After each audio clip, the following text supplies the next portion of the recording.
이제 너무 이게 상식적인 이야기이긴 한데요. 살이 많이 찌면 임신율이 저하될 수 있습니다. 그래서 체질량 지수를 최적화할 경우 시험관하기 시술 성공률이 올라가니까 노력을 해보시는 것이 좋습니다. 체질량 지수는 인터넷에 들어가서 검색하면 간단하게 계산할 수 있는 사이트가 많아서 계산하는 것 자체는 매우 쉽고요. 일반적으로는 20에서 25kg per 제곱미터의 BMI를 건강한 범위로 간주합니다. 하지만 2013년도에 발표한 임신 시도 문제에 대한 나이스의 지침에 따르면 BMI가 19에서 30을 벗어날 경우 시험관하기 시술의 성공률이 감소한다고 합니다. 결국 많은 여성들은 위에서 언급한 BMI의 상하한선 내에 들어오기 위해서 살을 빼거나 심지어는 살을 찌도록 의사들이 권유하게 되는 거라 생각하시면 되겠습니다.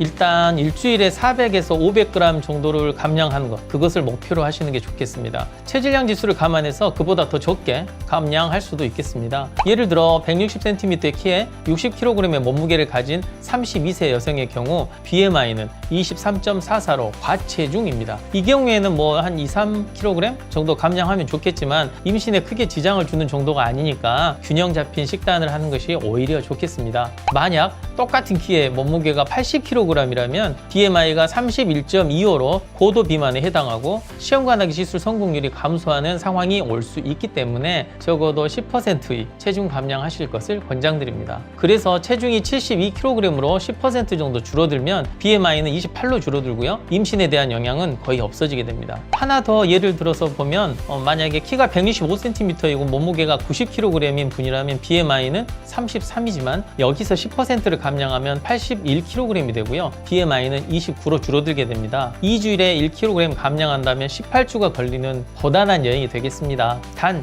이렇게 10%의 감량은 BMI가 30 이내로 들어오게 하는 대략적인 기준이고요. 개인마다 한계가 있을 수 있으므로 너무 스트레스는 받지 마시기 바랍니다. 절반이라도 줄이면 그만큼은 더 성공에 가까워진 것이라 생각하는 것이 좋겠습니다. 그리고 이때 칼로리 제한의 목표는 하루 500에서 800kcal 정도로 보시면 됩니다.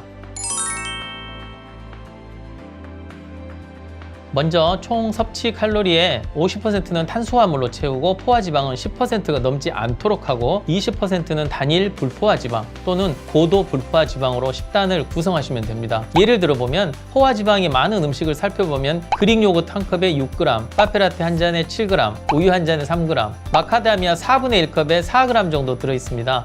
그 외 성분들도 인터넷에서 찾아보시고 식단에 추가하시면 되겠습니다. 개인마다 체질과 하는 일이 다르고 스트레스에 대응하는 방어 기준도 다르기 때문에 확실한 정답은 없습니다. 단순히 음식을 적게 먹고 운동하라고 말하는 것 자체는 전혀 도움이 되지 않습니다. 그걸 몰라서 살이 찌는 것은 아니니까요.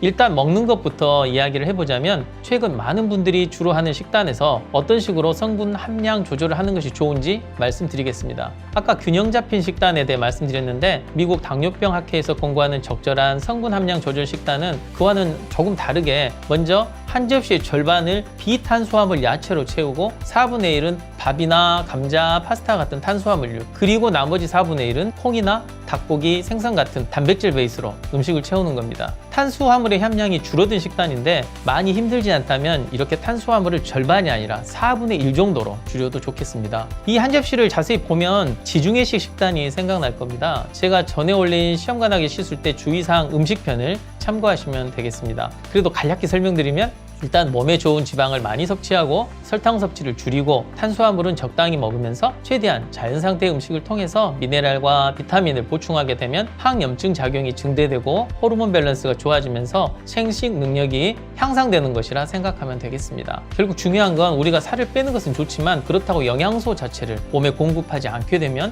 오히려 임신 확률은 감소할 수 있으니까 반드시 균형 잡힌 영양소 공급은 하되 칼로리를 줄이자 이렇게 생각하시면 됩니다.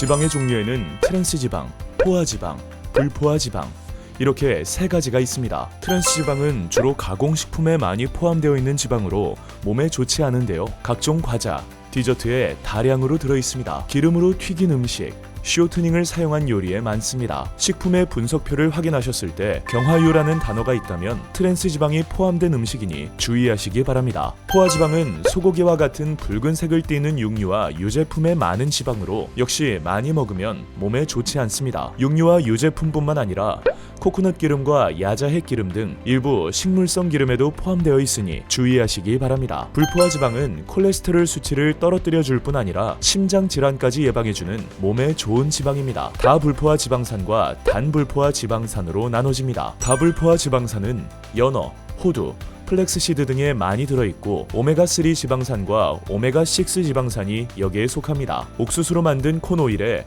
오메가6 지방산이 특히 많이 들어있습니다. 단불포화 지방산은 너트류, 아보카도, 올리브오일 등 주로 식물성 기름에 포함되어 있습니다. 그래서 몸에 좋지 않은 트랜스 지방과 포화 지방을 피하시고 몸에 좋은 불포화 지방이 들어있는 음식 위주로 식단을 짜야 합니다. 감사합니다.